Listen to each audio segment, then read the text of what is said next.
ഹരേ കൃഷ്ണ രാമ ഹരേ ഹരേ രാമ ഹരേ രാമ ഹരേ ഹരേ, ഹരേ കൃഷ്ണ കൃഷ്ണ കൃഷ്ണ ഹരേ ഹരേ, ഹരേ രാമ രാമ രാമ രാമ ഹരേ ഹരേ, ഹരേ കൃഷ്ണ കൃഷ്ണ കൃഷ്ണ ഹരേ ഹരേ, ഹരേ രാമ രാമ രാമ രാമ ഹരേ ഹരേ, ഹരേ കൃഷ്ണ കൃഷ്ണ കൃഷ്ണ ഹരേ ഹരേ, ഹരേ രാമ രാമ രാമ രാമ ഹരേ ഹരേ, ഹരേ കൃഷ്ണ കൃഷ്ണ കൃഷ്ണ ഹരേ ഹരേ, ഹരേ രാമ രാമ രാമ രാമ ഹരേ ഹരേ, ഹരേ കൃഷ്ണ കൃഷ്ണ കൃഷ്ണ ഹരേ ഹരേ, ഹരേ രാമ രാമ രാമ രാമ ഹരേ ഹരേ, ഹരേ കൃഷ്ണ കൃഷ്ണ കൃഷ്ണ ഹരേ ഹരേ, ഹരേ രാമ രാമ രാമ രാമ ഹരേ ഹരേ, ഹരേ കൃഷ്ണ കൃഷ്ണ കൃഷ്ണ ഹരേ ഹരേ, ഹരേ രാമ രാമ രാമ രാമ ഹരേ ഹരേ, ഹരേ കൃഷ്ണ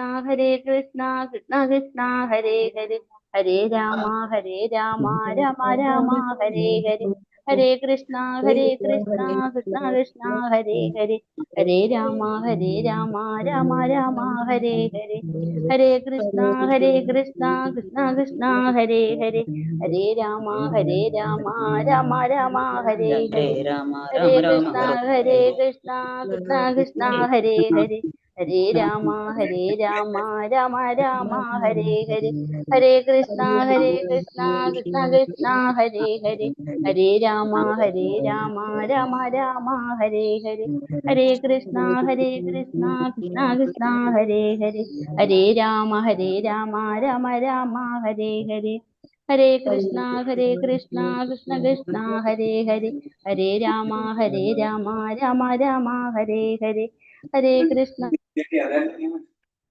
ഹരേ കൃഷ്ണ മാതാജി, പ്രണാം. Thank you മാതാജി. ഹരേ കൃഷ്ണ. ഓം നമോ ഭഗവതേ വാസുദേവായ, ഓം നമോ ഭഗവതേ വാസുദേവായ, ഓം നമോ ഭഗവതേ വാസുദേവായ. ഓം അജ്ഞാനതിമിരാന്ധസ്യ ജ്ഞാനാഞ്ജനാചലാകയ ചക്ഷുരുന്മീലിതം യേന തസ്മൈ ശ്രീ ഗുരവേ നമഃ. നമോ വിഷ്ണുപാദായ കൃഷ്ണപ്രേഷ്ഠായ ഭൂതലേ ശ്രീമതേ ഭക്തിവേദാന്ത സ്വാമിനിധി നാമിനേ. നമസ്തേ സാരസ്വതേ ദേവേ ഗൗരവാണി പ്രചാരിണേ നിർവിശേഷ ശൂന്യവാദി പാശ്ചാത്യദേശധാരിണേ. ജയ ശ്രീ കൃഷ്ണ ചൈതന്യ പ്രഭു നിത്യാനന്ദ ശ്രീ അദ്വൈത ഗദാധര ശ്രീവാസാദി ഗൗരഭക്തവൃന്ദ. ഹരേ കൃഷ്ണ കൃഷ്ണ കൃഷ്ണ ഹരേ ഹരേ, ഹരേ രാമ രാമ രാമ ഹരേ ഹരേ. ഹരേ കൃഷ്ണ. ശ്രീ ശ്രീ രാധാ ഗോവിന്ദ് ടെമ്പിൾ ഇസ്കോൺ മാംഗ്ലൂരിന്റെ 18 ദിവസത്തെ ഭഗവത്ഗീത ക്ലാസ്സിലേക്ക് എല്ലാവർക്കും സ്വാഗതം. ഹരേ കൃഷ്ണ. എല്ലാവർക്കും പ്രണാമം. നമ്മൾ ഇന്ന് അധ്യായം 15 ദിവസം പുരുഷോത്തമ യോഗം, അധ്യായം 15ാമത്തെ അധ്യായമാണെന്ന്. പുരുഷോത്തമ യോഗം നമ്മുടെ അധ്യായം 15 പുരുഷോത്തമ യോഗം. അതിനു മുന്നേ നമ്മൾ ഇന്നലെ 14ാമത്തെ അധ്യായം ഭൗതിക പ്രകൃതിയുടെ ത്രിഗുണങ്ങൾ നമ്മൾ കണ്ടു. എന്തൊക്കെയാ നമ്മൾ അതിൽ പറഞ്ഞിട്ടുണ്ടായിരുന്നത്? ഭൗതിക പ്രകൃതിയുടെ ത്രിഗുണങ്ങളെ കുറിച്ച് പറഞ്ഞപ്പോ ത്രിഗുണങ്ങൾ ഏതൊക്കെയാണെന്ന് നമ്മൾ മനസ്സിലായി. സത്വഗുണം, രജോ ഗുണം, തമോ ഗുണം. സത്വഗുണത്തിലുള്ളവരെ ജ്ഞാനം കൊണ്ടും സുഖം കൊണ്ടും ബന്ധിക്കുന്നു. രജോ ഗുണത്തിലുള്ളവരെ ഫലോദിഷ്ട കർമ്മം കൊണ്ട് ബന്ധിക്കുന്നു. തമോ ഗുണത്തിലുള്ളവരെ എങ്ങനെയാണ് ബന്ധിക്കുന്നത്? അതുകൊണ്ടാണ് ബന്ധിക്കുന്നത്, അല്ലെ? നമ്മൾ കണ്ടു. ഈ ഗുണങ്ങൾ എങ്ങനെ മറികടക്കാന്നുള്ളതും ഭഗവാൻ പറഞ്ഞു തന്നു. എങ്ങനെയാണ് മറികടക്കേണ്ടത്? അല്ല, പിഴയ്ക്കാതെ ഭക്തിയുടെ സേവനം ചെയ്യുക, അങ്ങനെയല്ലേ പറഞ്ഞത്? എങ്ങനെയാണ് ഈ ഗുണങ്ങളെ മറികടക്കാന്ന് പറഞ്ഞത്? പിഴയ്ക്കാതെ ഭക്തിയുടെ സേവനം ചെയ്യുന്നതുകൊണ്ട് എന്ത് സാധിക്കും? ഏതൊരു പരിസ്ഥിതിയിലും പിഴയ്ക്കാതെ ഭക്തിയുടെ സേവനം ചെയ്യാം. അങ്ങനെ നമുക്ക് എന്ത് സാധിക്കും? നമുക്ക് ഈ ഗുണങ്ങളെ മറികടക്കാനായിട്ട് നമുക്ക് സാധിക്കും എന്നുള്ളത് പറഞ്ഞു തന്നു. തിരസ്കാതെ ഭക്തിയുടെ സേവനം ചെയ്യാം. അതാണ് 26ാമത്തെ ശ്ലോകത്തിൽ ഭഗവാൻ പറഞ്ഞത്. ഏത് പരിസ്ഥിതിയിലും പിഴയ്ക്കാതെ നമ്മൾ എന്ത് ചെയ്യണം? ഭക്തിപൂർവ്വം ഭഗവത് സേവനത്തിൽ ഏർപ്പെട്ടു പോകുന്നവർക്ക് ഭൗതിക പ്രകൃതിയുടെ ത്രിഗുണങ്ങൾ അതിക്രമിക്കാനായിട്ട് സാധിക്കുമെന്നാണ് ഭഗവാൻ നമുക്ക് പറഞ്ഞു തന്നത്. ഇനി 15ാമത്തെ അധ്യായം പുരുഷോത്തമ യോഗത്തെ കുറിച്ചാണ് പറയുന്നത്. പുരുഷോത്തമ യോഗം അധ്യായം 15. ഹരേ കൃഷ്ണ. ഓം നമോ ഭഗവതേ വാസുദേവായ. ശ്രീ ഭഗവാനുവാച. ഊർധമൂലമതശാഖം അശ്വത്ഥം പ്രാഹുരവ്യയം ഛന്ദാംസി യസ്യ പർണാനി യസ്തം വേദ സ വേദവിദ്. പരമദിവ്യോത്തമ പുരുഷൻ പറഞ്ഞു, വേരുകൾ മേൽപോട്ടും ശാഖകൾ കീഴ്പോട്ടുമായിട്ട് അക്ഷയമായ ഒരു അശ്വത്ഥമുണ്ട്. അതിന്റെ ഇലകളാണ് വേദമന്ത്രങ്ങൾ. ഈ വൃക്ഷം എന്തെന്നറിയുന്നവനാണ് വേദജ്ഞൻ. അപ്പൊ ഭഗവാൻ പറഞ്ഞത് വേരുകൾ മേൽപോട്ടും ശാഖകൾ കീഴ്പോട്ടുമായിട്ട്. അപ്പൊ വേരുകൾ മേൽപോട്ടാണ്, ശാഖകൾ കീഴ്പോട്ടാണ്. അപ്പൊ നമ്മൾ സാധാരണ കാണുന്ന വൃക്ഷത്തിന്റെ നേരെ ഓപ്പോസിറ്റ് ആണ് ഇവിടെ. ഈ വൃക്ഷത്തിന്റെ വേരുകൾ എവിടേക്കാണ്? മുകളിലേക്കാണ്. നമ്മൾ സാധാരണ വൃക്ഷം എങ്ങനെയാണ്? വേരുകൾ താഴത്തോട്ടും ശാഖകൾ മുകളിലോട്ടും. ഈ വൃക്ഷം വേരുകൾ മുകളിലോട്ടും ശാഖകൾ കീഴ്പോട്ടും ആയിട്ടുള്ള ഒരു വൃക്ഷം. ആ വൃക്ഷത്തിന്റെ പേരെന്താണ്? അശ്വത്ഥം. ആ വൃക്ഷം അശ്വത്ഥ വൃക്ഷമാണ്. അശ്വത്ഥം എന്ന് വെച്ചാൽ അരയാൽ വൃക്ഷം. അരയാൽ വൃക്ഷത്തെ കുറിച്ചാണ് പറയുന്നത്. അതിന്റെ ഇലകളാണ് എന്ത്? വേദമന്ത്രങ്ങള്. ആ വൃക്ഷത്തെ കുറിച്ച് അറിയുന്നവനാണ് ആര്? വേദജ്ഞൻ. വേദജ്ഞൻ എന്ന് വെച്ചാൽ ഈ വൃക്ഷത്തെ കുറിച്ച് അറിയുന്നവൻ വേദജ്ഞൻ. ആ വൃക്ഷത്തിന്റെ ഇലകള് വേദമന്ത്രങ്ങളാണ്. അപ്പൊ ഈ വൃക്ഷം എന്ന് പറയുന്നത് വേരുകൾ മേൽപോട്ടും ശാഖകൾ കീഴ്പോട്ടുമായിട്ടുള്ള ആ വൃക്ഷം അശ്വത്ഥം എന്ന് പറയുന്നത് ഇവിടെ എന്തിനോടാണ് പറയുന്നത്? ഭൗതികമായ ബന്ധങ്ങളെയാണ് എന്തിനോട് ഉപമിച്ചിരിക്കുന്നത്? ഭൗതിക ബന്ധങ്ങളെയാണ് ഈ അരയാൽ വൃക്ഷത്തോട് ഉപമിച്ചിരിക്കുന്നത്. ഇവിടെ പറയുന്ന ഈ അരയാൽ വൃക്ഷം എന്ന് പറയുന്നത് ഭൗതികമായ ബന്ധങ്ങളെയാണ് ഈ അരയാൽ വൃക്ഷത്തിനോട് ഉപമിച്ചിരിക്കുന്നത്. അപ്പോ ഈ അരയാൽ വൃക്ഷം ഭൗതികമായ ബന്ധങ്ങളാണെന്ന് പറയുമ്പോൾ അതൊരിക്കലും നമുക്ക് എന്ത് സംഭവിക്കുന്നില്ല? നമുക്കത് നഷ്ടം വരുന്നില്ല എന്നല്ല, അതൊരിക്കലും നാശം സംഭവിക്കുന്നില്ല. ആ വൃക്ഷത്തിന് ഒരിക്കലും നാശം സംഭവിക്കുന്നില്ല. അത് ഒരു ശാഖയിൽ നിന്ന് അടുത്ത ശാഖയിലേക്ക് ഇങ്ങനെ മാറിക്കൊണ്ടേയിരിക്കും. അതേപോലെയാണ് നമ്മുടെ ഫലോദിഷ്ട കർമ്മങ്ങൾ എന്ന് പറയുമ്പോൾ ഫലം ആഗ്രഹിച്ചുകൊണ്ട് ചെയ്യുന്ന കർമ്മങ്ങൾ. അപ്പൊ ഒരെണ്ണം കഴിഞ്ഞ് അടുത്തത് ഇങ്ങനെ വന്നുകൊണ്ടേയിരിക്കും. ഒരിക്കലും അപ്പൊ അതിന് എന്ത് സംഭവിക്കുന്നില്ല? നാശം സംഭവിക്കുന്നില്ല. ഫലോദിഷ്ട കർമ്മങ്ങളാണ്. അപ്പൊ അതിനൊരിക്കലും നാശം സംഭവിക്കുന്നില്ല. അതിങ്ങനെ നടന്നുകൊണ്ടേ ഇരിക്കുന്നതാണത്. ഈ ഫലോദിഷ്ട കർമ്മങ്ങൾ ഫലം ആഗ്രഹിച്ചുകൊണ്ട് കർമ്മം ചെയ്യുക. കാരണം ഒരു പ്രാവശ്യം ചെയ്തു, അതിന്റെ ഫലം കിട്ടി, പിന്നെ ചെയ്തു, അതിങ്ങനെ അനുഭവിച്ചുകൊണ്ടേയിരിക്കും. അപ്പൊ അതിനെ കുറിച്ചാണ് ഇവിടെ പറയുന്നത്. ഈ വൃക്ഷമായിട്ട് പറയുന്നപ്പോ എന്താണ്? അശ്വത്ഥ വൃക്ഷമാണ്. ഈ അരയാൽ വൃക്ഷം എന്ന് പറയുന്നത് ഭൗതികമായ ബന്ധങ്ങളെയാണ് പറയുന്നത്. അപ്പൊ ഈ വൃക്ഷത്തെ സംബന്ധിച്ച് പറഞ്ഞു കഴിഞ്ഞാല് ഇതിന്റെ ശാഖകൾ ഇത് ഒരിക്കലും ഫലോദിഷ്ട കർമ്മങ്ങളായതുകൊണ്ട് ഇതൊരിക്കലും നാശം സംഭവിക്കുന്നില്ല. ഒരു ശാഖയിൽ നിന്ന് മറ്റൊരു ശാഖയിലേക്ക് ഇങ്ങനെ മാറിക്കൊണ്ടേയിരിക്കും. വേദമന്ത്രങ്ങളാണ് ഇതിന്റെ ഇലകള്. ഈ വൃക്ഷത്തെ കുറിച്ച് അറിയുന്നവനാണ് ആര്? വേദജ്ഞൻ എന്ന് പറയുന്നത്. ഭക്തിയോഗത്തിന്റെ മഹാത്മ്യത്തെ പറ്റി പ്രതിപാദിക്കുന്നത് കേട്ട ഒരാൾ അപ്പോൾ വേദങ്ങളെ കുറിച്ച് എന്ത് പറയുന്നു എന്ന് ചോദിച്ചേക്കാം. വേദപഠനത്തിന്റെ ഉദ്ദേശ്യം കൃഷ്ണനെ പറ്റി അറിയുകയാണെന്ന് ഈ അധ്യായത്തിൽ പ്രസ്താവിക്കുന്നു.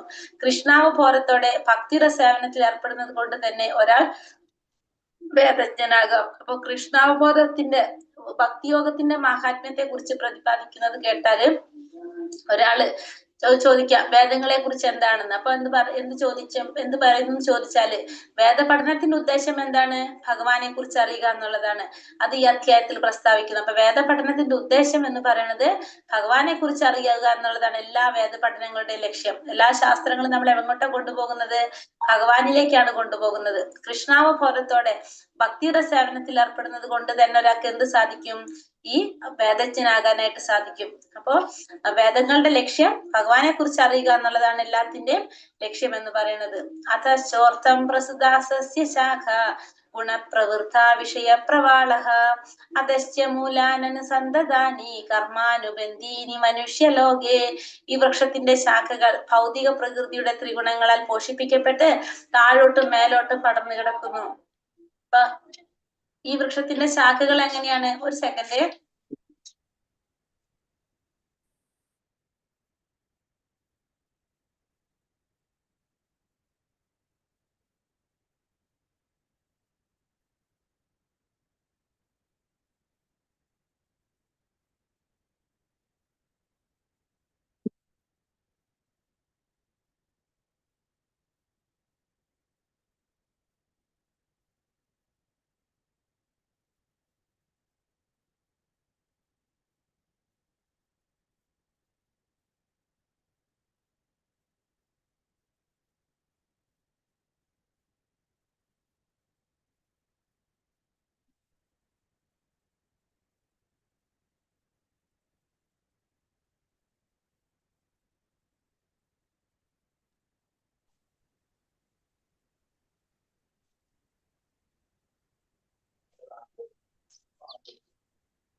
ഹരേ കൃഷ്ണ.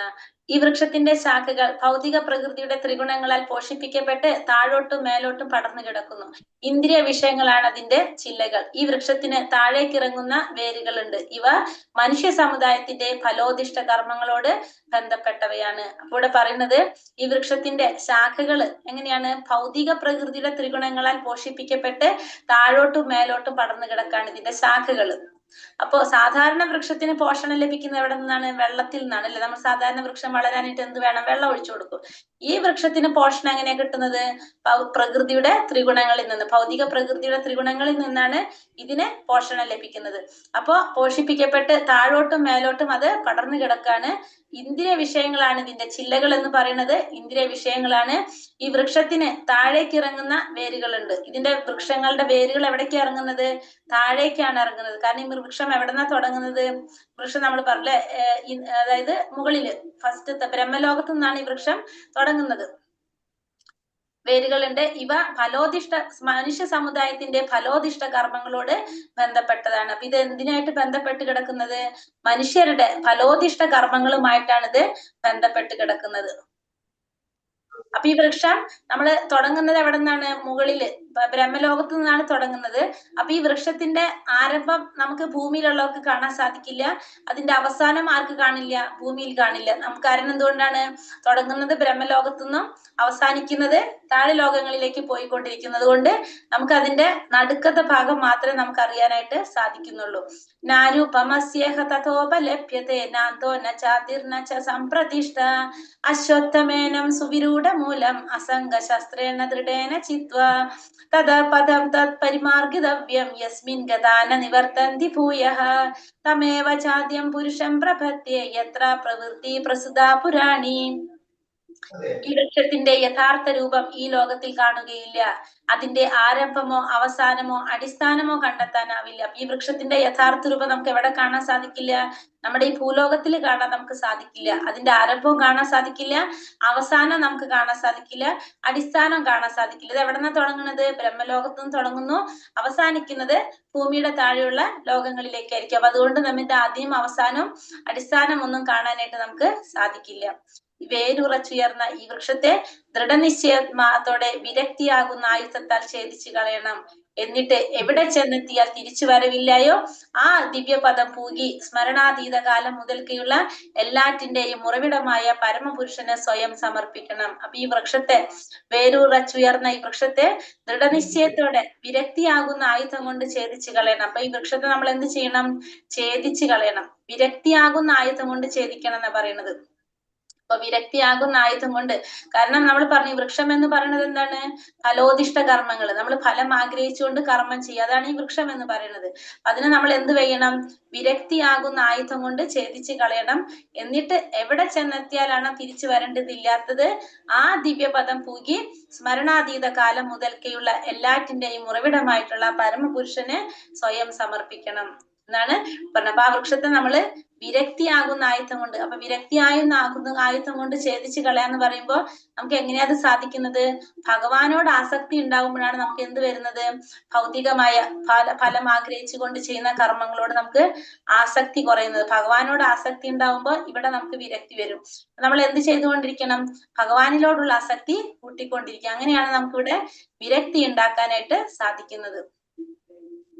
ഞാൻ എന്റെ പിതാവിന്റെ പുത്രൻ, പിതാവ് ഇന്നയാളുടെ പുത്രൻ എന്നിങ്ങനെ ആരാഞ്ഞു പോയാൽ ഒടുവിൽ ബ്രഹ്മാവിന് പിറവി കൊടുത്ത ഗർഭോദകശായി വിഷ്ണുവിലെത്തും, പിന്നെ ഭഗവാനിലും. ഇപ്പൊ നമ്മൾ ആരാണെന്ന് അന്വേഷിച്ച് പോയി കഴിഞ്ഞാല് നമ്മളെ പിതാവിന്റെ മകനാന്ന് പറയും. ആ പിതാവ് ഇന്ന പിതാവിന്റെ മകനാണ്, അങ്ങനെ പിന്നെ ഇന്ന പിതാവിന്റെ മകൻ, അങ്ങനെ പോയിട്ട് നമ്മൾ എവിടേക്ക് എത്തും? ബ്രഹ്മാവിലെത്തും. ബ്രഹ്മാവിൽ നിന്ന് ഗർഭോദകശായി വിഷ്ണുവിലെത്തും. ഗർഭോദകശായി വിഷ്ണുവിൽ നിന്ന് ആരിലെത്തും? ഭഗവാനിലെത്തും. അപ്പൊ നമ്മൾ ആദ്യക്ക് എത്തുന്നത് ലാസ്റ്റ് ഭഗവാനിലേക്ക് തന്നെ നമ്മൾ എത്തും. അപ്പൊ നമ്മളെ തുടക്കം ആരിൽ നിന്നാണ്? ഭഗവാനിൽ നിന്നാണ് നമുക്ക് മനസ്സിലാക്കും. അവിടെ നമ്മൾ അന്വേഷണം അവസാനിക്കും. അപ്പൊ ഭഗവത് ജ്ഞാനമുള്ളവരുടെ സഹവാസം കൊണ്ട് വേണം ഈ വൃക്ഷത്തിന്റെ ആരംഭം പരമദിവ്യോത്തമ പുരുഷനെ ആരാഞ്ഞറിയാൻ. അപ്പൊ നമുക്കിത് മനസ്സിലാക്കണമെങ്കിൽ നമ്മൾ എന്ത് വേണം? ഭഗവാനെ കുറിച്ചുള്ള ജ്ഞാനം നേടിയ ഒരാളുടെ സഹവാസത്തിലൂടെ വേണം, അവരുടെ സഹവാസം കൊണ്ട് വേണം നമുക്ക് എന്തറിയാൻ, ഈ വൃക്ഷത്തിന്റെ ആരംഭത്തെ കുറിച്ച് മനസ്സിലാക്കാനായിട്ട്. അത് അറിഞ്ഞു കഴിഞ്ഞാൽ പിന്നെ നമുക്ക് എന്ത് വരില്ല, ഈ മായികമായ നിലപാടിനോട് നമുക്ക് ആസക്തി ഉണ്ടാവില്ല. അപ്പൊ എപ്പോഴാണോ ഭഗവാനെ കുറിച്ച് മനസ്സിലാക്കുന്നത്, അപ്പൊ നമുക്ക് പിന്നെ എന്തുണ്ടാവില്ല, ഈ മായികമായിട്ടുള്ള നിഴലിനോട് നമുക്ക് ഒരിക്കലും ആസക്തി ഉണ്ടാവില്ല. ഭഗവാനെ കുറിച്ച് ശരിയായ രീതിയിൽ മനസ്സിലാക്കി കഴിഞ്ഞാല്, അങ്ങനെ ജ്ഞാനം കൊണ്ട് ഈ മായാവൃക്ഷത്തോടുള്ള ബന്ധനമറുത്ത് യഥാർത്ഥ വൃക്ഷത്തിൽ സ്ഥിതി ചെയ്യാൻ കഴിയും. നമുക്ക് ജ്ഞാനം കൊണ്ട് നമുക്ക് എന്ത് സാധിക്കും, ഈ മായാവൃക്ഷത്തോടുള്ള ബന്ധനം അത് അറുത്തുകൊണ്ട് യഥാർത്ഥ വൃക്ഷത്തിൽ സ്ഥിതി ചെയ്യാനായിട്ട് നമുക്ക് സാധിക്കും. മോഹാജിത സംഘദോഷാദ് അധ്യാത്മ നിത്യ വിനിവൃത്ത കാമഃ ദ്വന്ദ്വൈർവിമുക്ത സുഖ ദുഃഖ സംചേർ ഗച്ഛന്ത്യ മൂഢ പദമവ്യയം തത് മിഥ്യാഭിമാനം മായാമോഹം ദുസംസർഗം എന്നീ ദോഷങ്ങൾ ഒഴിഞ്ഞ് ഭൗതിക തൃഷ്ണയിൽപ്പെടാതെ സനാതന തത്വത്തെ അറിഞ്ഞ് സുഖ ദുഃഖാദികളായ ദ്വന്ദ്ങ്ങളിൽ നിന്നും മോചിതരായി വിഭ്രാന്തരാകാതെ പരമപുരുഷന് സ്വയം സമർപ്പിക്കുന്നത് എങ്ങനെയെന്ന് അറിയാവുന്നവർ പരമമായ ശാശ്വത സാമ്രാജ്യം പ്രാപിക്കും. അപ്പൊ നമ്മൾ 3 കാര്യങ്ങളാണ് ഒഴിവാക്കാൻ പറയുന്നത്. എന്തൊക്കെയാണ്? മിഥ്യാഭിമാനം, ഇല്ലാത്ത ഒന്നിനെ കുറിച്ചുള്ള ഒരു അഭിമാനം. നമുക്ക് നമ്മളേതായിട്ട് യാതൊന്നും ഇവിടെ ഇല്ല, എല്ലാതും ആരുടെയാണ്? ഭഗവാന്റെയാണ്. ഭഗവാന്റെ നിയന്ത്രണത്തിലും ഭഗവാന്റെ ഉടമസ്ഥതയിലും ഉള്ളതാണ്. എന്നിട്ട് നമ്മളും നമ്മുടേതാണെന്ന് ചിന്തിക്കുക. മിഥ്യാഭിമാനം, മായാമോഹം, മറ്റുള്ളവർ നമ്മളെ ബഹുമാനിക്കണം എന്നുള്ള ആ മായാമോഹം, ദുസംസർഗം, ഭക്തന്മാരല്ലാത്തവരുമായിട്ടുള്ള കൂട്ടുകെട്ട്. ഈ കാര്യങ്ങളിൽ നിന്ന് നമ്മൾ ഒഴിഞ്ഞു കഴിഞ്ഞാൽ, സുഖദുഃഖങ്ങളായിട്ടുള്ള ദ്വന്ദ്ങ്ങളിൽ നിന്നെല്ലാം മോചിതനായി കഴിഞ്ഞാൽ നമുക്ക് എന്ത് സാധിക്കും? ഭഗവാനെ സ്വയം സമർപ്പിക്കുന്നത് എങ്ങനെയാണെന്ന് മനസ്സിലാക്കാനും പരമമായിട്ടുള്ള ആ ശാശ്വത സാമ്രാജ്യം പ്രാപിക്കാനും നമുക്ക് സാധിക്കും. ന തത്ഭാസയതോ സൂര്യ ന ശശാങ്കോ ന പാവകഃ യദ്ഗത്വാ ന നിവർത്തന്തെ തഥാ മാ പരമം മമ. പരമമായ എന്റെ ആവാസസ്ഥാനത്ത് സൂര്യചന്ദ്രന്മാരോ അഗ്നിയോ വൈദ്യുതിയോ വെളിച്ചം വീശുന്നില്ല. അവിടെ ചെന്നെത്തിയവർ ഒരിക്കലും ഭൗതിക ലോകത്തിലേക്ക് തിരിച്ചു വരില്ല. അപ്പൊ പരമമായിട്ടുള്ള എന്റെ ആവാസസ്ഥാനത്ത് എന്താണ്? സൂര്യനോ ചന്ദ്രനോ അഗ്നിയോ വൈദ്യുതിയോ ഒന്നും വെളിച്ചം വീശില്ല. അപ്പൊ ഭഗവാന്റെ ആവാസസ്ഥാനം, ഭഗവാൻ എന്താണ്? ആത്മീയ ലോകങ്ങള് എല്ലാം എങ്ങനെയാണ്? സ്വയം പ്രകാശിതങ്ങളാണ്. അവിടെ നമുക്ക് സൂര്യപ്രകാശത്തിന്റെയോ ചന്ദ്രന്റെ പ്രകാശത്തിന്റെയോ അഗ്നിയുടെ ഒന്നും ആവശ്യം വരുന്നില്ല. കാരണം ഭഗവാന്റെ തന്നെ ശരീരത്തിലെ ആ ബ്രഹ്മജ്യോതിയാണെന്ത് അവിടെയൊക്കെ പ്രകാശം നൽകുന്നത്. അപ്പൊ അവിടെ എത്തിക്കഴിഞ്ഞാൽ, ആ ലോകത്തിലേക്ക് എത്തിക്കഴിഞ്ഞാൽ പിന്നെ നമുക്ക് എന്ത് വേണ്ടി വരില്ല? തിരിച്ചു വരേണ്ടതായിട്ട് വരില്ല. ഈ ഭൗതിക ലോകത്തിലേക്ക് തിരിച്ചു വരേണ്ടതായിട്ട് വരുന്നില്ല. ഭഗവാന്റെ ആവാസസ്ഥാനം എല്ലാം എങ്ങനെയാണ്? സ്വയം പ്രകാശിതങ്ങളാണ്. അവിടെ ഒന്നും എന്തിന്റെ ആവശ്യമില്ല? സൂര്യന്റെ ചന്ദ്രന്റെ അഗ്നിയുടെ ഒന്നും ഇതിന്റെ പ്രകാശം ആവശ്യമില്ല. അവിടെ ചെന്നെത്തി കഴിഞ്ഞാൽ നമുക്ക് ഇവിടേക്ക് തിരിച്ചു വരേണ്ടതില്ല. ഇനി ഭഗവാൻ എന്താ പറയണത്? മാമേ വംശോ ജീവലോകേ ജീവഭൂതാ സനാതനഃ മനഃഷ്ടാനീന്ദ്രിയാണി പ്രകൃതിസ്ഥാനി കർഷതി. എന്റെ ശാശ്വത അംശങ്ങളാണ് ഈ ലോകത്തുള്ള സകല ചരാചരങ്ങളും. ബദ്ധരായ സകല ജീവാത്മാക്കളും എന്റെ ശാശ്വത അംശങ്ങളാണ്. ബദ്ധമായ ജീവിതം നയിക്കുകയാൽ മനസ്സുൾപ്പെടെയുള്ള 6 ഇന്ദ്രിയങ്ങൾ ഉപയോഗിച്ച് അവർ കഠിനാധ്വാനം ചെയ്യുകയാണ്. അപ്പൊ ഭഗവാൻ പറയണത് ഭഗവാന്റെ ശാശ്വത അംശങ്ങളാണ് ഈ ലോകത്തിലുള്ള ബദ്ധരായ സകല ജീവാത്മാക്കളും. അപ്പൊ എല്ലാ ജീവാത്മാക്കളും ആരാണ്? സകലരായിട്ടുള്ള ജീവാത്മാക്കളും ഭഗവാന്റെ ശാശ്വത അംശമാണ്. ബദ്ധമായ ജീവിതം നയിക്കുന്നത് കൊണ്ട് തന്നെ മനസ്സുൾപ്പെടെയുള്ള 6 ഇന്ദ്രിയങ്ങൾ ഉപയോഗിച്ച് അവർ കഠിനാധ്വാനം ചെയ്യുന്നു. അപ്പൊ ഇവിടെ എങ്ങനെയാണ്? നമ്മൾ എല്ലാം ഭഗവാന്റെ അംശമാണ്, ശാശ്വത അംശമാണ്. നമ്മളെല്ലാം ഭഗവാന്റെ ശാശ്വത അംശമാണ്. എല്ലാവരും നമ്മൾ ബദ്ധമായ ജീവിതം നയിക്കുന്നത് കൊണ്ട് നമ്മൾ എന്ത് ചെയ്യാണ്? ഇവിടെ ഈ ഭൗതിക ലോകത്തില് കഠിനാധ്വാനം ചെയ്തു പോകാണ്. നമ്മള് ഭഗവാന്റെ അംശമാണ് നമ്മള്. പക്ഷെ ഭഗവാനിൽ നിന്ന് വേർപെട്ടു പോകുമ്പോൾ നമുക്ക് എന്ത് സംഭവിക്കാണ്? നമ്മൾ ആ മായയിൽ ഉൾപ്പെട്ടു പോകുമ്പോ, മായയ്ക്ക് മായയിൽ അടിമപ്പെട്ടു പോകുമ്പോ നമ്മൾ ഭഗവാനെ മറന്നു പോകുന്നു. നമ്മൾ ഭഗവാന്റെ അംശമാണെന്നുള്ളത് നമ്മൾ മറന്നു പോകുന്നു. എപ്രകാരമാണോ ഒരു തീയിൽ നിന്ന് തീപ്പൊരി മാറുന്നത്, തീയിൽ നിന്ന് തീപ്പൊരി മാറിക്കഴിഞ്ഞതാണ്, ആ തീയിൽ നിന്നും മാറിക്കഴിഞ്ഞാൽ അത് മേലേക്ക് പോകുമ്പോ എന്ത് സംഭവിക്കും? അതിന് ആ തീയിന്റെ ഗുണം അതിനില്ലാതെ അത് ചാരമായിട്ട് മാറും. അതേപോലെ തന്നെയാണ് ഭഗവാനും ജീവാത്മാക്കളും. ആ ജീവാത്മാക്കൾ ഭഗവാനിൽ നിന്ന് മാറുമ്പോ മായയ്ക്ക് അധീനപ്പെട്ട് അത് ആരെ മറക്കുന്നു? ഭഗവാനെ മറക്കുന്നു. തന്റെ മൂലസ്വരൂപത്തെ കുറിച്ച് അത് മറന്നു പോകുന്നു. ശരീരം യഥവാപ്നോതി യച്ഛാപ്യാത്ക്രാമതീശ്വരഃ ഗൃഹീതൈതാനി സംയാതി വായുർഗന്ധാനി വാശയത്. ഭൗതിക ലോകത്തിലെ ജീവസത്ത കാറ്റ് ഗന്ധങ്ങളെ എന്ന പോലെ ജീവിത സങ്കല്പങ്ങളെ ഒരു ശരീരത്തിൽ നിന്ന് മറ്റൊന്നിലേക്ക് കൊണ്ടുപോകുന്നു. അങ്ങനെ ഒരു തരത്തിലുള്ള ശരീരം ഉപേക്ഷിച്ച് മറ്റൊരു തരത്തിലുള്ള ശരീരം സ്വീകരിക്കുന്നു. അപ്പൊ ഈ ഭൗതിക ലോകത്തില് ജീവാത്മാവ് എപ്രകാരമാണോ കാറ്റ് ഗന്ധങ്ങളെ കൊണ്ടുപോകുന്നത്, നമുക്ക് കാണാൻ സാധിക്കുന്നില്ല കാറ്റ് ഗന്ധങ്ങളെ കൊണ്ടുപോകുന്നത്, പക്ഷെ നമുക്ക് അത് അനുഭവിക്കാൻ സാധിക്കും, നമുക്ക് അത് ഫീൽ ചെയ്യാൻ സാധിക്കും. അതേപോലെ തന്നെയാണ് ജീവിത സങ്കല്പങ്ങളെ ഒരു ശരീരത്തിൽ നിന്ന് മറ്റൊരു ശരീരത്തിലേക്ക് കൊണ്ടുപോകുന്നത്. നമുക്ക് അതെങ്ങനെ മനസ്സിലാക്കുക? ആ ജീവാത്മാവ് ആ ശരീരത്തിൽ നിന്ന് പോയി കഴിഞ്ഞാൽ നമുക്ക് അവിടെ എന്തറിയാൻ പറ്റും? ആ ചേതന ഇല്ലാതാവും, ശരീരത്തിന്റെ അവബോധം നഷ്ടപ്പെട്ടു. അപ്പൊ നമുക്ക് എന്തറിയാം? ആ ജീവാത്മാവ് അതിൽ നിന്ന് പോയിന്ന് അങ്ങനെ നമുക്ക് മനസ്സിലാക്കാനായിട്ട് സാധിക്കുന്നത്. അപ്പൊ അങ്ങനെ ആ ശരീരം ഉപേക്ഷിച്ച് ജീവാത്മാവ് എന്ത് ചെയ്യുന്നു? അടുത്തൊരു ശരീരം സ്വീകരിക്കുന്നു. എപ്രകാരമാണെന്ന് പറയുന്നത്? കാറ്റ് ഗന്ധങ്ങളെ കൊണ്ടുപോകുന്ന പോലെ ജീവിത സങ്കല്പങ്ങൾ എന്തിനെ കൊണ്ടുപോകുന്നത്? ജീവിതത്തിന്റെ സങ്കല്പങ്ങളെ ഒരു ശരീരത്തിൽ നിന്ന് മറ്റൊരു ശരീരത്തിലേക്ക് കൊണ്ടുപോകാണ് ചെയ്യുന്നത്. ശ്രോത്രം ചക്ഷു സ്പർശനം ച രസനം ഘ്രാണമേവ ച അധിഷ്ഠായ മനശ്ചായം വിഷയാനുപസേവത്തെ. ഇപ്രകാരം മറ്റൊരു സ്ഥൂല ശരീരം കൈക്കൊള്ളുന്ന ജീവസത്ത മനസ്സിനിണങ്ങി 5 ഇന്ദ്രിയങ്ങൾ ഉപയോഗിച്ച് അവയിലൂടെ ഒരു കൂട്ടം ഇന്ദ്രിയ വിഷയങ്ങളെ ആസ്വദിക്കുകയും ചെയ്യുന്നു. അപ്പൊ ഇപ്രകാരം മറ്റൊരു സ്ഥൂല ശരീരം കൈക്കൊള്ളുന്ന ജീവാത്മാവ് എന്ത് ചെയ്യാണ്? മനസ്സിനിണങ്ങി 5 ഇന്ദ്രിയങ്ങൾ ഉപയോഗിച്ചുകൊണ്ട്, കണ്ണ്, ചെവി, നാക്ക്, മുക്ക്, ത്വക്ക്, ഈ പറഞ്ഞ ഇന്ദ്രിയങ്ങളെല്ലാം ഉപയോഗിച്ചുകൊണ്ട് എന്ത് ചെയ്യാണ്? ആസ്വാദനം നടക്കുകയാണ്. ഇന്ദ്രിയ വിഷയങ്ങളെ ആസ്വദിക്കുന്നു, ഇവ സ്വീകരിക്കുന്നു, ഇന്ദ്രിയ വിഷയങ്ങളെ ആസ്വദിക്കുകയും ചെയ്യുന്നു. അപ്പൊ ഒരു ശരീരത്തിൽ നിന്ന് മറ്റൊരു ശരീരത്തിലേക്ക് ആര് കടക്കാണ്? ആ ജീവാത്മാവ് കടക്കുന്നു. ആ ശരീരം, അതാണ് സ്ഥൂല ശരീരം എന്ന് പറയുന്നത്. നമ്മുടെ ഭൗതിക ശരീരത്തിനെയാണ് സ്ഥൂല ശരീരം എന്ന് പറയുന്നത്. അങ്ങനെ ആ സ്ഥൂല ശരീരത്തിലെ ജീവാത്മാവ് എന്ത് ചെയ്യാണ്? ജീവാത്മാവ് പ്രവർത്തിച്ച് പിന്നെ അവിടെ എന്തുണ്ടാവും? അവിടെ ഇന്ദ്രിയങ്ങൾ ഉണ്ടാവും. ആ ശരീരത്തിന്റെ ഇന്ദ്രിയങ്ങളിലൂടെ വീണ്ടും എന്താ ആസ്വദിക്കാൻ തുടങ്ങും? ഇന്ദ്രിയ വിഷയങ്ങൾ ആസ്വദിക്കാനായിട്ട് ജീവാത്മാവ് തുടങ്ങും. അതിങ്ങനെ നടന്നുകൊണ്ടേയിരിക്കും. ഉത്ക്രാമന്തം സ്ഥിതം വാപി പുഞ്ചാനാം വാ ഗുണാനിതം വിമൂഢാനാനു പശ്യന്തി ജ്ഞാന ചക്ഷുഷഃ. ജീവാത്മാവ് എങ്ങനെ ഈ ശരീരം വിട്ടു പോകുന്നുവെന്നോ ഗുണങ്ങളുടെ ആകർഷണത്തിന് വഴിപ്പെട്ട് ഏതു തരം ശരീരത്തെയാണ് സ്വീകരിച്ച് അനുഭവിക്കുന്നതെന്നോ മൂഢന്മാർക്ക് അറിഞ്ഞുകൂടാ. അപ്പൊ ജീവാത്മാവ് എങ്ങനെയാണ് ഈ ശരീരം വിട്ടു പോകുന്നതെന്ന്, അല്ലെങ്കിൽ ഗുണങ്ങളുടെ ആകർഷണത്തിന് വഴിപ്പെട്ട് ഏതു തരം ശരീരത്തെയാണ് സ്വീകരിച്ച് അനുഭവിക്കുന്നത് എന്നുള്ളത് ആർക്കറിയാൻ സാധിക്കില്ല? മൂഢന്മാർക്ക് അറിയാനായിട്ട് സാധിക്കില്ല.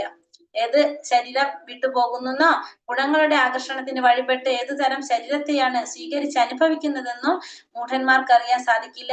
ജ്ഞാനത്തിന്റെ അകക്കണ്ണ് തെളിഞ്ഞവർക്ക് ഇത് എളുപ്പത്തിൽ മനസ്സിലാക്കാനായിട്ട് സാധിക്കും. അപ്പൊ ജ്ഞാനത്തിന്റെ അകക്കണ്ണ് തെളിഞ്ഞവർക്കാണെന്ന് മനസ്സിലാക്കാൻ സാധിക്കുക ഈ ജീവാത്മാവ് എങ്ങനെയാണ് ഒരു ശരീരം വിട്ടു പോകുന്നത്, ഗുണങ്ങളുടെ ആകർഷണത്തിന് വഴിപ്പെട്ട് ഏതു തരം ശരീരത്തെയാണ് ഇത് സ്വീകരിച്ച് അനുഭവിക്കുന്നതെന്ന് മൂഢന്മാർക്ക് മനസ്സിലാക്കാൻ സാധിക്കില്ല. ആർക്കും അറിയാൻ സാധിക്കില്ല ഈ ശരീരത്തിൽ നിന്ന് ജീവാത്മാവ് പോയി അത് അടുത്തൊരു ശരീരത്തെ സ്വീകരിച്ച് അനുഭവിക്കാൻ തുടങ്ങി എന്നുള്ളതൊന്നും ആർക്കറിയാൻ സാധിക്കില്ല. പക്ഷെ ആർക്കറിയാൻ പറ്റും? ജ്ഞാനത്തിന്റെ അകക്കണ്ണ് തെളിഞ്ഞവർക്ക്, ഭഗവാനെ കുറിച്ച് മനസ്സിലാക്കിയവർക്ക് ഇതെല്ലാം അറിയാനായിട്ട് സാധിക്കും. യതന്തോ യോഗിനൈശ്ചന്യം പശ്യന്ത്യാത്മന്യവസ്ഥിതം യതന്തോ വ്യകൃതാത്മാനോ നൈനം പശ്യന്തി ചേതസ.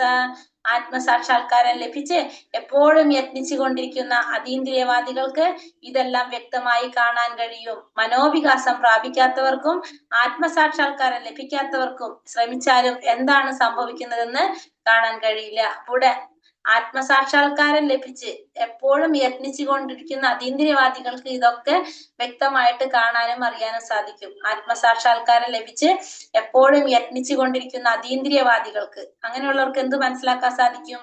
ഇതൊക്കെ അറിയാനായിട്ട് സാധിക്കും. ആത്മസാക്ഷാത്കാരം സിദ്ധിച്ചവർക്കാണ് ഇതെല്ലാം അറിയാൻ സാധിക്കുന്നത്. അതീന്ദ്രിയവാദികൾക്ക് വ്യക്തമായിട്ട് അറിയാൻ സാധിക്കും. മനോവികാസം പ്രാപിക്കാത്തവർക്കോ ആത്മസാക്ഷാത്കാരം ലഭിക്കാത്തവർക്കോ എത്ര ശ്രമിച്ചാലും എന്താണ് സംഭവിക്കുന്നതെന്ന് കൂടി അവർക്ക് മനസ്സിലാക്കാനായിട്ട് കഴിയുന്നില്ല. യഥാദിത്യഗതം തേജോ ജഗത്ഭാസായ ദേഖിലം യച്ചന്ദ്രമസി യച്ചാഗ്നൗ തത്തേജോ വിധി മാമകം. പ്രപഞ്ചത്തിലെ അന്ധകാരം അത്രയും നീക്കി അതിനെ ശോഭായമാനമാക്കുന്ന സൂര്യന്റെ തേജസ് എന്നിൽ നിന്നാണ് വരുന്നത്. ചന്ദ്രന്റെയും അഗ്നിയുടെയും തേജസ്സുകളും എന്നിൽ നിന്ന് തന്നെ വരുന്നത്. അപ്പൊ പ്രപഞ്ചത്തിന്റെ അന്ധകാരം അത്രയും നീക്കിയിട്ട് അതിനെ ശോഭായമാനാക്കും. സൂര്യന്റെ തേജസ് എവിടെ നിന്നാണ് വരുന്നത്? ഭഗവാനിൽ നിന്നാണ് വരുന്നത്. ചന്ദ്രന്റെ തേജസ്സും അഗ്നിയുടെ തേജസ്സും എവിടെ നിന്നാണ്? ഭഗവാനിൽ നിന്നാണ്. അപ്പൊ എല്ലാത്തിന്റെ പ്രകാശവും തേജസ്സും എവിടെ നിന്നാണ് കിട്ടുന്നത്? ഭഗവാനിൽ നിന്നാണ് കിട്ടുന്നത്. സൂര്യന്റെ തേജസ്, ചന്ദ്രന്റെ തേജസ്, അഗ്നിയുടെ തേജസ്, ഇതൊക്കെ എവിടെ നിന്നാണ്? ഭഗവാനിൽ നിന്നാണ്. അപ്പൊ എല്ലാറ്റിന്റെ ഊർജം ആരാണ് നൽകുന്നത്? ഭഗവാനാണ് നൽകുന്നതെന്ന് ഭഗവാൻ ഇവിടെ പറയുന്നു.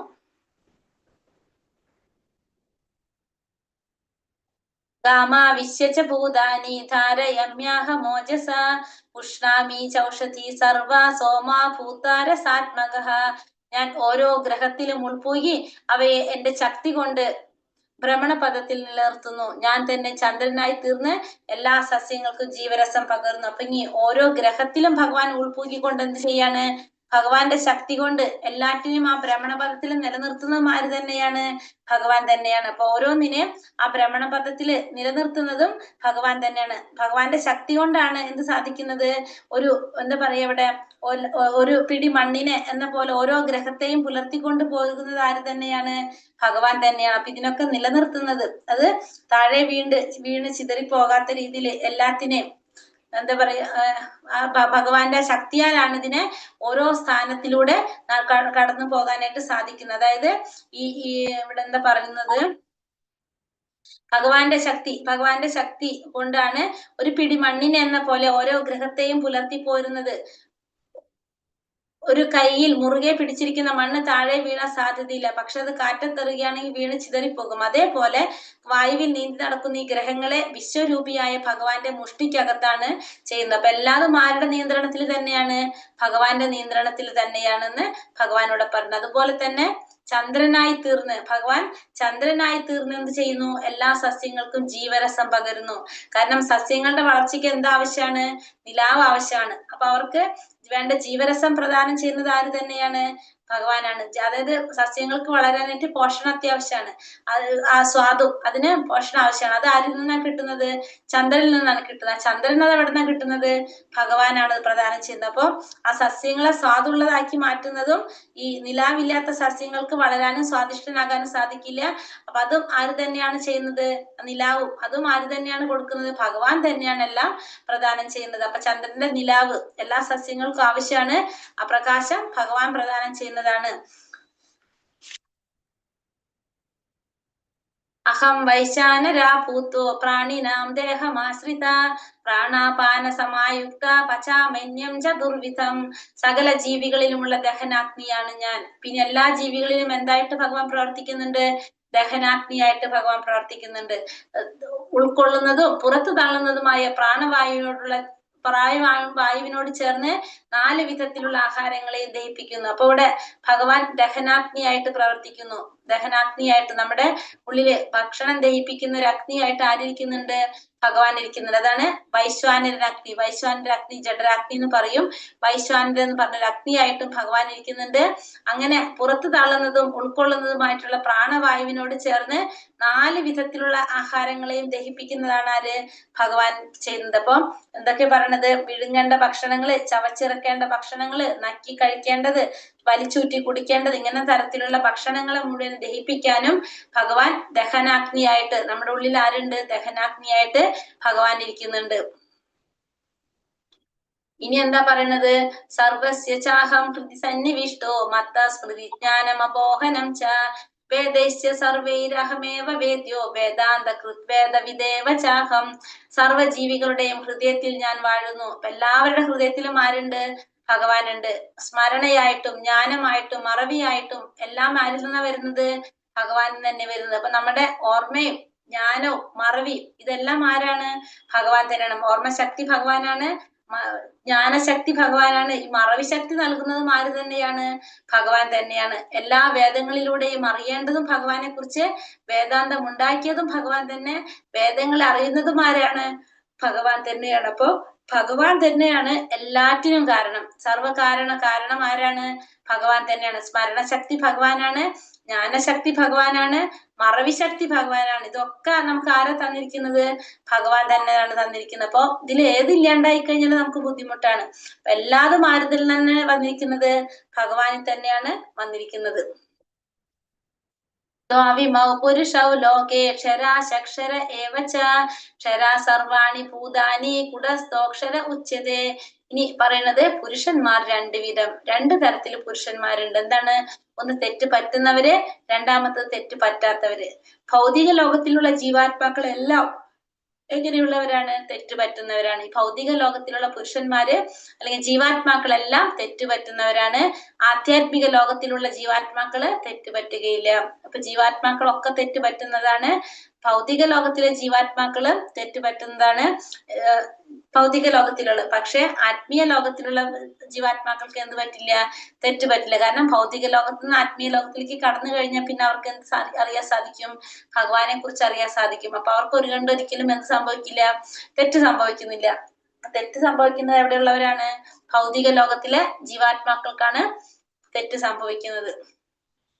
ഉത്തമ പുരുഷ സ്തന്യേ പരമേ പരാത്മേത്യുദാഹൃതഃ യോ ലോകത്രയമാവിശ്യാഭിവർത്തവ്യേ ഈശ്വരഃ. ഇവരെ കൂടാതെ പരമപുരുഷനായ പരമാത്മാവ് എന്നറിയപ്പെടുന്ന അവ്യയനായ ഭഗവാനുണ്ട്. അദ്ദേഹം 3 ലോകങ്ങളിലും അന്തർഗതനായി അവയെ പുലർത്തി പോരുന്നു. അപ്പൊ ഇവരെ കൂടാതെ തന്നെ പിന്നെ ആരുണ്ട്?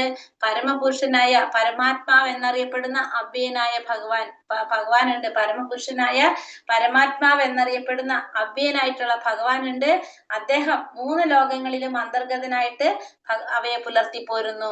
അപ്പൊ ഇവരെ കൂടാതെ പിന്നെ ആരുണ്ട്? പരമപുരുഷനായ പരമാത്മാവ് എന്നറിയപ്പെടുന്ന അവ്യയനായിട്ടുള്ള ഭഗവാനുണ്ട്. ആ ഭഗവാൻ 3 ലോകങ്ങളിലും അന്തർഗതനായിട്ട് എന്ത് ചെയ്യാണ്? ഇതിനെ പുലർത്തി പോരാണ് ആര്? ഭഗവാൻ. ആ പരമപുരുഷനായ പരമാത്മാവ് എന്നറിയപ്പെടുന്ന അവ്യയനായ ഭഗവാൻ. യസ്മാക്ഷരമതീതോഹം അക്ഷരാതപി ചോത്തമഃ അതോസ്മി ലോകവേദേ ച പ്രതിഥാ പുരുഷോത്തമ.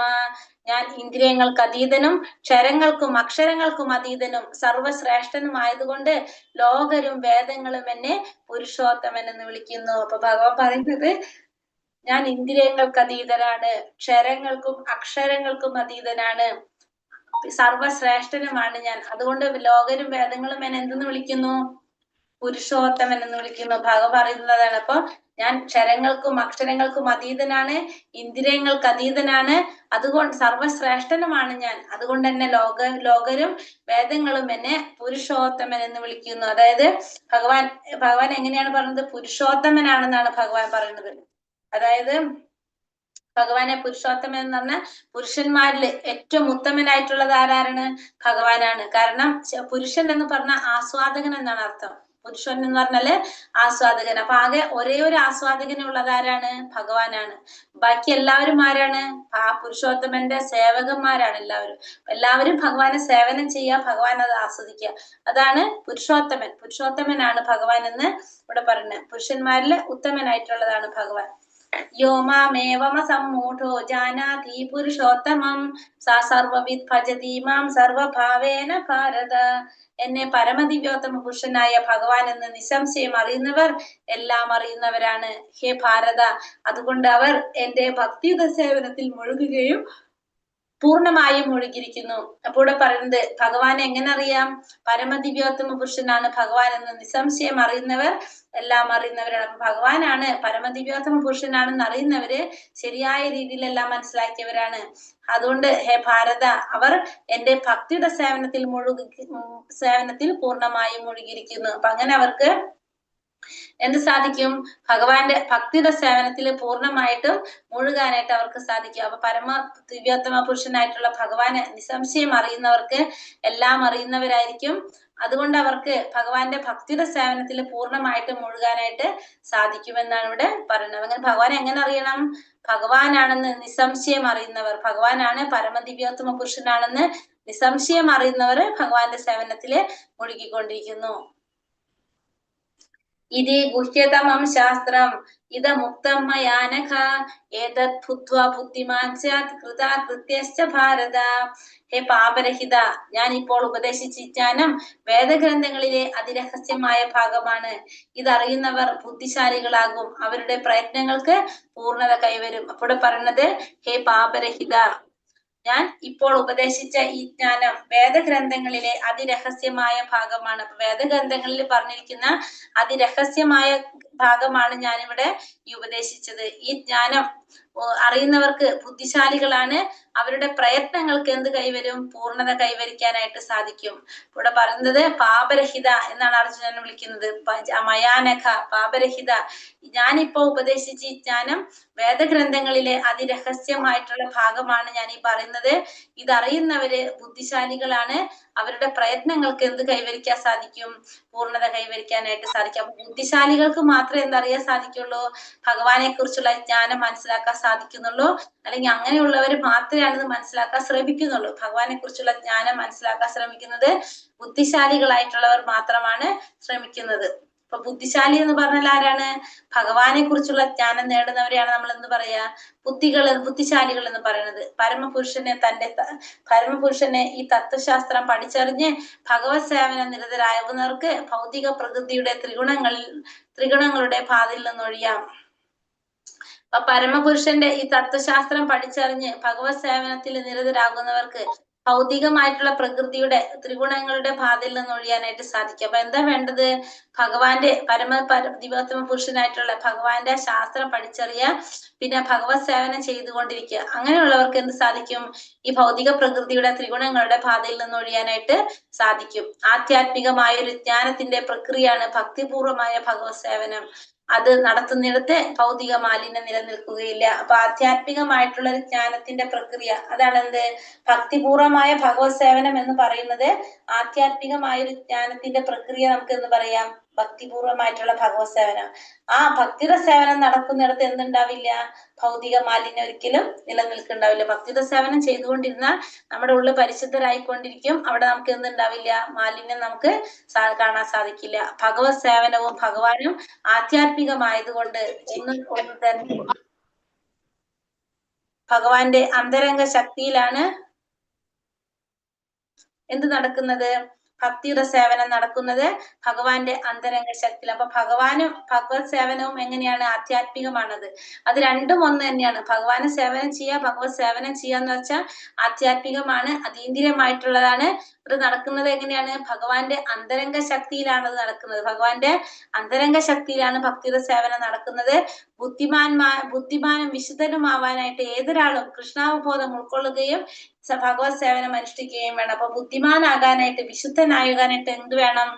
ഏതൊരു വ്യക്തിയും എന്ത് ചെയ്യണം? കൃഷ്ണാവബോധം ഉൾക്കൊള്ളണം, ഭഗവത് സേവനം അനുഷ്ഠിക്കണം എന്നാണ് പറയുന്നത്. അപ്പൊ ബുദ്ധിമാനാകാനായിട്ട് അല്ലെങ്കിൽ വിശുദ്ധനാകാനായിട്ട് ഒരു വ്യക്തി കൃഷ്ണാവബോധം ഉൾക്കൊള്ള ഭഗവത് സേവനം അനുഷ്ഠിക്കാനായിട്ട് തയ്യാറാകണം. കൃഷ്ണനെ മനസ്സിലാക്കി ഭക്തിയുടെ സേവനത്തിൽ ഏർപ്പെടാത്തിടത്തോളം കാലം സാമാന്യ ദൃഷ്ടിയ ബുദ്ധിമാനായിരുന്നാലും അയാളെ ആ നിലയ്ക്ക് അംഗീകരിക്കാൻ പറ്റില്ല. ഇപ്പൊ ഭക്തിയുടെ സേവനത്തിൽ ഏർപ്പെടാതെ ഭഗവാനെ മനസ്സിലാക്കിയിട്ട് ഭക്തിയുടെ സേവനം ചെയ്യാത്തൊരു വ്യക്തി സാമാന്യ ദൃഷ്ടിയെ നമുക്ക് എന്ത് തോന്നാം? ബുദ്ധിമാനായിരിക്കാം, ചിലപ്പോൾ ഭൗതിക ലോകത്തിൽ നല്ല അറിവുള്ള വ്യക്തിയായിരിക്കാം, കണ്ടാലും നല്ല വെൽ ഡ്രസ്ഡ് ആയിരിക്കാം, ബുദ്ധിമാനാണ് നമുക്ക് തോന്നുന്ന രീതിയിലായിരിക്കാം. പക്ഷെ അയാളെ നമുക്ക് ആരായിട്ട് അംഗീകരിക്കാൻ സാധിക്കില്ല? ബുദ്ധിമാനായിട്ട് അംഗീകരിക്കാൻ സാധിക്കില്ല. കാരണം ഭഗവാനെ കുറിച്ച് അറിയാത്ത, ഭക്തിയുടെ സേവനത്തെ കുറിച്ച് അറിയാത്തിടത്തോളം കാലം ആ വ്യക്തിയെ നമുക്ക് എന്ത് പറയില്ല? ബുദ്ധിമാനാണെന്ന് പറയാൻ പറ്റില്ല. ബുദ്ധിമാൻ എന്ന് പറയുന്നത് എന്താണ്? ഭഗവാനെ കുറിച്ചുള്ള ജ്ഞാനം നേടിയ വ്യക്തിയാണ് ആര്? ബുദ്ധിമാൻ എന്ന് പറയുന്നത്. അങ്ങനെയുള്ളവരെ മാത്രമാണ് ബുദ്ധിമാനായിട്ട് അംഗീകരിക്കാനായിട്ട് സാധിക്കുന്നത്. ഹരേ കൃഷ്ണ കൃഷ്ണ കൃഷ്ണ ഹരേ ഹരേ, ഹരേ രാമ രാമ രാമ ഹരേ ഹരേ. വഞ്ചകൽപതരൂപേശ്ച കൃപാ സിന്ധോഭ്യവ ച പതിതാനാം പാവനേഭ്യോ വൈഷ്ണവേഭ്യോ നമോ നമഃ.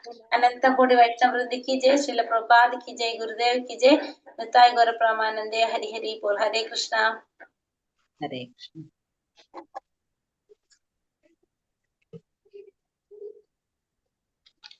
ഇല്ല ഇന്ന് ക്ലാസ്സിൽ.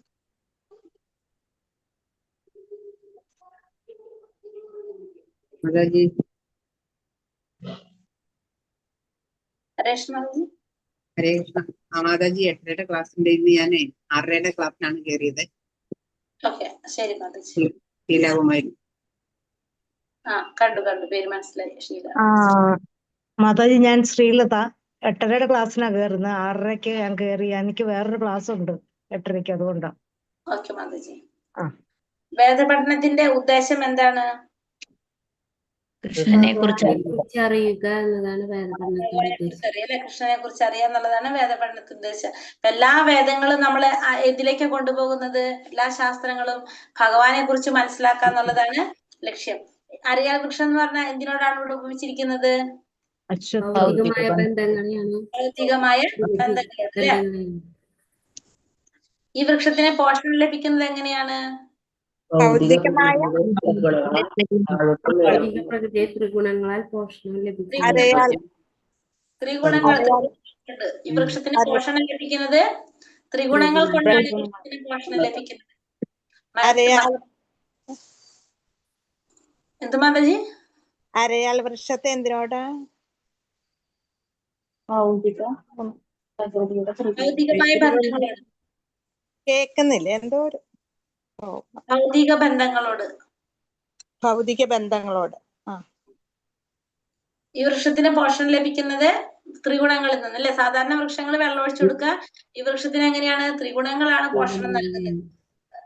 ശ്ലോകം 5 ഭഗവാൻ എന്താ പറഞ്ഞത്? മിഥ്യാഭിമാനം, മാന്യം, ഈ 3 കാര്യങ്ങൾ ഒഴിവാക്കിയാൽ ഭഗവാനെ പ്രാപിക്കാനായിട്ട് സാധിക്കുന്നു അല്ലെ? സംസർഗം എന്നീ ദോഷങ്ങളിൽ നിന്ന് ഒഴിയണം.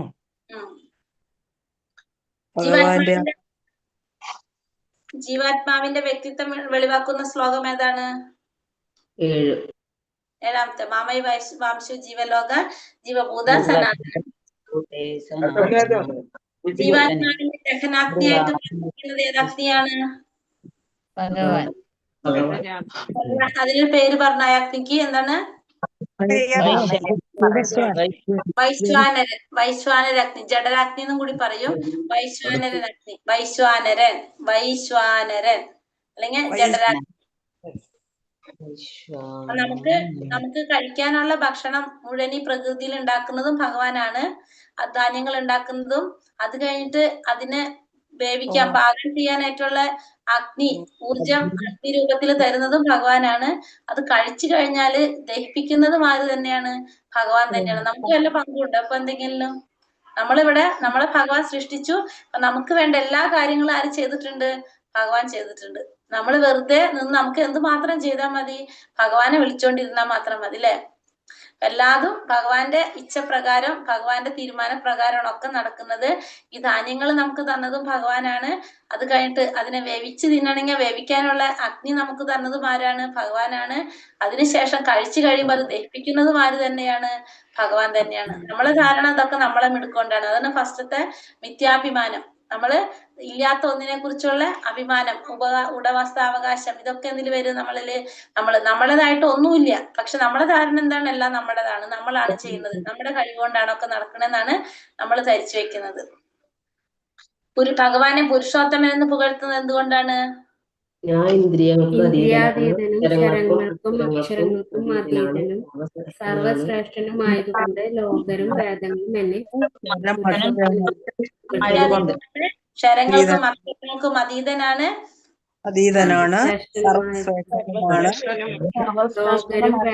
ലോകരും വേദങ്ങളും എന്നെ